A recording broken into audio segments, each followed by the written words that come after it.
Formatting dates and times. We're going to look at formatting using the short date format, the long date, take a look at some other date formats. We'll look at some time formats, including a format that will allow us to show a time and a date. We'll talk about the nature of dates and the fact that they are all values, they're numbers. Given the fact they're numbers, we can do some math with dates, and we can format the worksheet before we enter the dates, or we can format the worksheet while we're entering dates. We're going to continue to use the drop-down list in the number group on the Home tab to format content that's already in our workbook, beginning with C6, the number 5,000. That's what we used in the last movie. We'll just continue to use that number. Left-clicking the drop-down menu, I have some date options. And as before, we get a preview. Short date is September 8th, 1913. If you're wondering and don't already know how Excel is converting the number 5,000 to a date, I'm going to explain that in a second, but we're going to take a look at the long date format first and the time formats. Looking at the long date, it's the same date. It's September 8th, 1913, but it's a longer version that tells you what day of the week it is and actually spells out the month.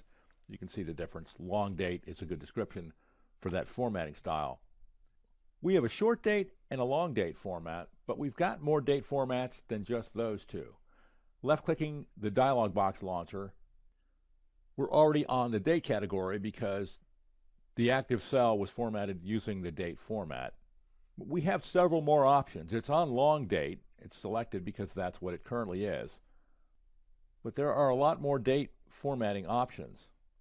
There's even a formatting option that expresses a date and a time, both in standard time and military time. I'll cancel out of that. And right arrow over to, again, the number 5,000, which we're going to have Excel express in terms of a time. You may be wondering how in the world 5,000 translates into a time. It does, and I'll explain to you how it does when we get into talking about the serial numbers. I'll left-click time, and we get our preview, 12 a.m., the beginning of a new day. That may be a hint as to how Excel is doing that. And again, launching the dialog box, we have a lot of other formatting options for time, showing PM, AM, military time format. There's a special format time that we'll get to in a minute. We can express time and date. I'll cancel out of that. So how does Excel take a number and convert it to a date? It does it because all of the dates, first off, are values. They are numbers. But there's a serial numbering system that begins on January 1st, 1900. 1 is January 1st, 1900, short date. 2 is January 2nd, 1900, short date. And 367 is January 1st, 1901, because 1900, at least as far as Excel's world is concerned, was a leap year. It wasn't, in fact, a leap year, and actually that's a mistake in the serial numbering system for dates for Excel. February 29th, 1900 doesn't exist. It didn't happen, and it's an error in the numbering system, but it's an error that causes probably nobody, or virtually nobody, any issues. So I'm going to convert 367 to a short date, and we get January 1st, 1901. And obviously I can do the same thing with the long date, and I'll do them all at the same time. Which brings us to times, and I'm going to go back up to 12 a.m., which began as the number 5,000, and if you look up in the formula bar, 5,000 we already know is September 8th, 1913. Well, that's showing in the formula bar. It's 12 a.m. on September 8th, 1913. And why is it that? Because 5,000 was a whole number.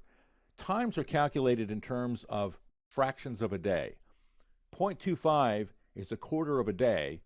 So when I convert this to a time, I get, you can see in the preview, 6 a.m.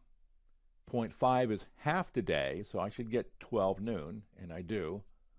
And if I have a number like 2000.25, I'm going to get the 2000th day after January 1st, 1900 at 6 a.m. in the morning.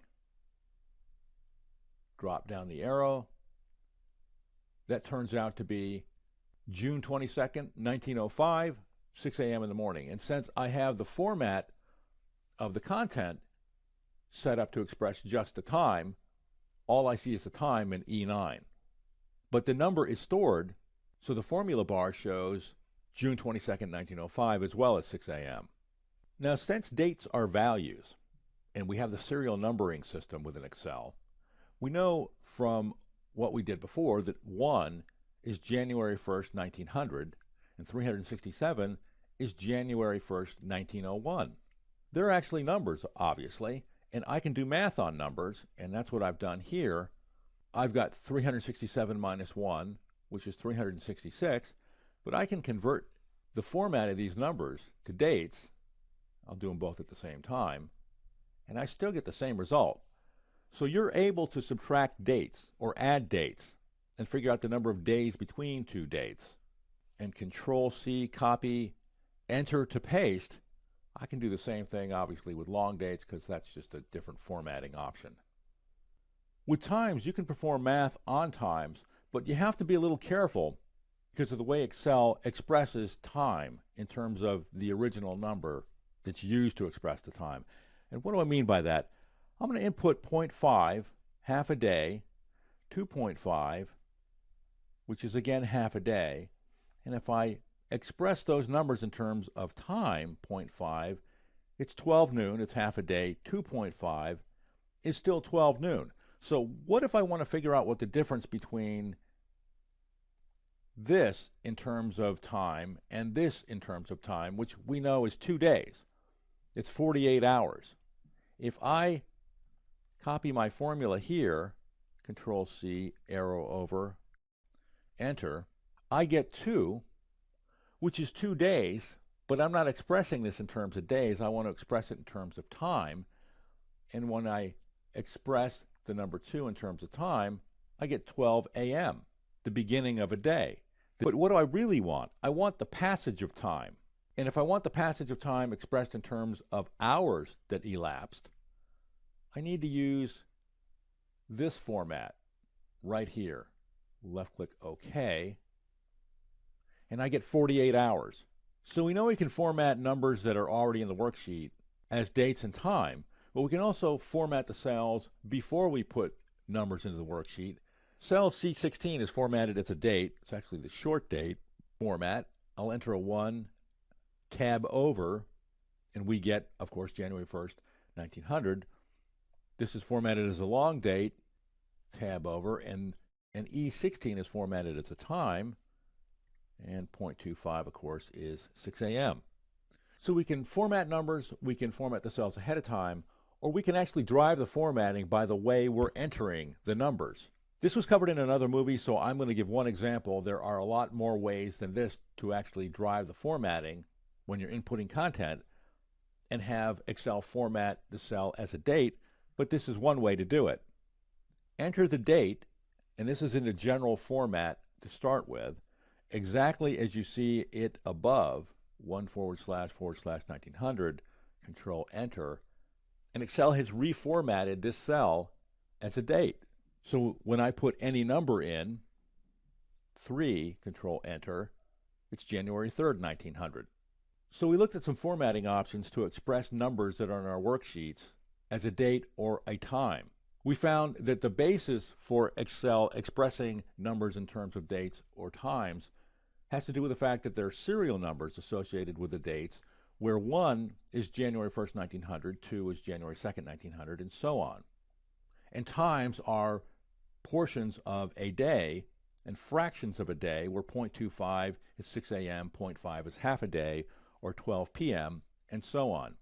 And because behind the scenes with dates, they're actually values, they're numbers, you can perform mathematical operations on those dates. So you can subtract one date from another, and you can subtract one time from another, and use a special formatting option to express the result in terms of the passage of time stated in hours.